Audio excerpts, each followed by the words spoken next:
মা যে কি রান্না করছো? আজকে না মানে লোটে শুটকি রান্না করছি, এই কুমড়ো দিয়ে আলু দিয়ে আর রাঁধুনি ফোড়ন এই বাটা, আচ্ছা আর হচ্ছে পেঁয়াজ দিয়ে।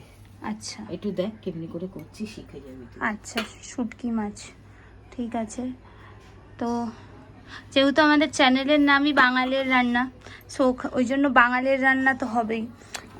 শুটকি মাছ, তো লোটে শুটকি তুমি ওখানে সেদ্ধ করে হ্যাঁ, রেখেছো? সেদ্ধ করে জল ঝরিয়ে রেখেছি এই যে। ও আচ্ছা, তো এবার এটার মধ্যে হলুদ আর নুন মাখাচ্ছে আলুতে, আর কুমড়োতে মাখাতে হয় না, না? কুমড়োতে মাখাবে। আচ্ছা, এই আলুটাই কুমড়োয় ঢুকে যাবে। ছেড়ে দে। তেল গরম হয়ে গেছে, এবার আলু ছাড়বে, তাই তো? হুম,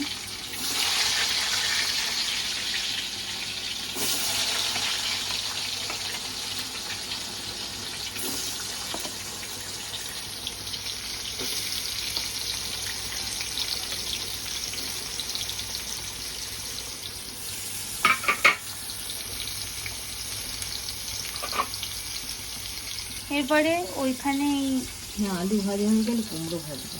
আচ্ছা, আলু ভাজা হয়ে গেলে কুমড়োটা ভেজে নিয়ে তারপরে পেঁয়াজটা যখন একটু কালার হয়ে যাবে, মানে ব্রাউন হয়ে যাবে। আচ্ছা ঠিক আছে, সেটা দেখাবো। আলু ভাজা কমপ্লিট হয়ে গেছে, এবারে আলুগুলো তুলে নেওয়া হবে, তাই তো? তারপরে কুমড়ো দেবো। এবার কুমড়োগুলো ভেজে নিতে হবে উইদাউট নুন হলুদ।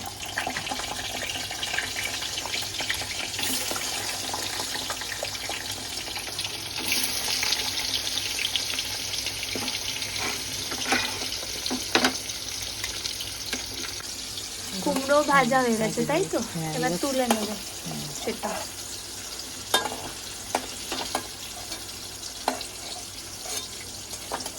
বাস ডান। আচ্ছা, আর একটু তেল অ্যাড করে নিচ্ছে মা, ব্যাস। এরপরে পেঁয়াজ আর এই লঙ্কা, কাঁচা লঙ্কাটার মধ্যে দিয়ে তারপরে ওই শুটকিটা। আচ্ছা ঠিক আছে, কাঁচা লঙ্কাটা ফালি করে কেটে দিতে হবে না, নয়তো ফাটবে। ঠিক আছে, দাও।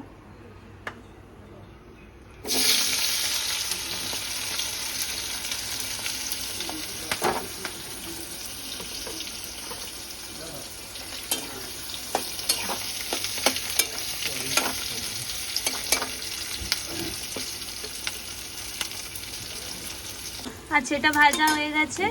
এবার শুটকি মাছগুলো সেদ্ধ করা ছিল, ওটা দিয়ে দেওয়া হয়েছে। এবার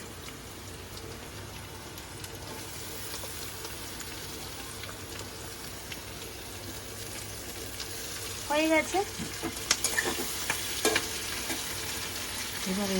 হ্যাঁ, এবার এর মধ্যে না, এটা যখন একটু আরেকটু ফ্রাই হয়ে যাবে, আচ্ছা, তখন লঙ্কার গুঁড়ো, হলুদ গুঁড়ো আর অল্প নুন।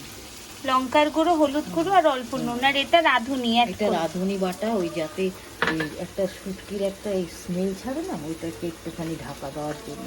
আচ্ছা, এই রাঁধুনিটা দিলে আর শুটকিরা স্মেলটা ছাড়ে না, তাই তো? ও আচ্ছা, বাহ।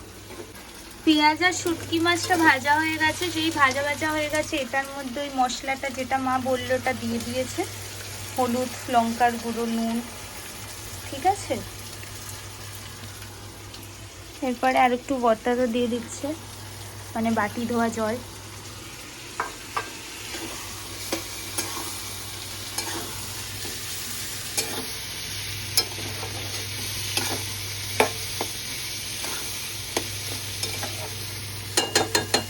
আচ্ছা, এটাও হয়ে গেছে। এবার আলু কুমড়োটা দিয়ে দিতে হবে, তাই তো? এই যে তেল বেরিয়ে গেছে না,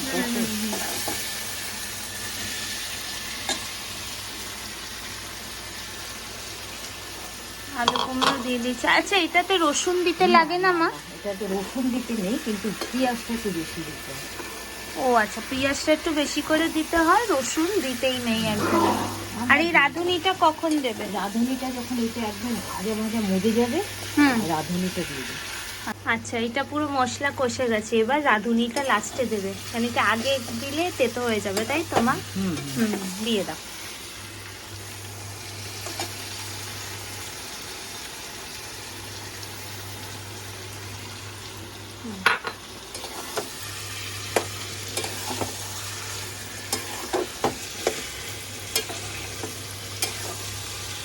আমরা এরকম শুকনো শুকনোই শুটকি মাছ খেতে পছন্দ করি, তাই না? হ্যাঁ। আর গরম ভাতে সত্যিই খুব ভাল লাগে এরকম ভাবে খেতে। ব্যাস, এটা কমপ্লিট হয়ে গেছে, একদম ধোয়া উঠছে আর রেডি টু ইট। তোমাদের যদি এই রেসিপিটা ভালো লেগে থাকে অবশ্যই কমেন্ট করো।